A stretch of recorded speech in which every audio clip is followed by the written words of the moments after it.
I'm going to talk to you a little bit tonight about the American sonnet. Maybe you're familiar with the Shakespearean sonnet, also called the English sonnet, the Italian sonnet, also called the Petrarchan sonnet. The American sonnet is sort of this form created by this poet, Wanda Coleman, LA poet. She passed away in 2013 at 67 years old.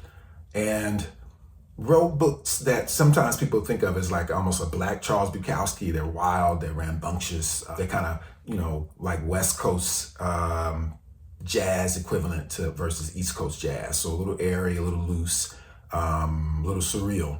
So Wanda Coleman maybe comes out of that tradition, I think, except that, she's also this Black woman who wrote for the soap operas and had all kinds of crazy jobs and was a firecracker, really. I knew her for a couple of years, and when she passed away, I wrote a poem called An American Sonnet for Wanda C.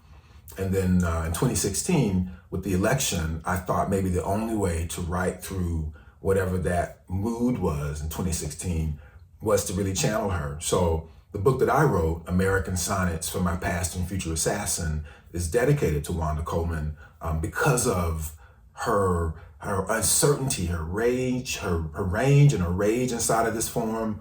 I'll also say it's sort of couched as a letter.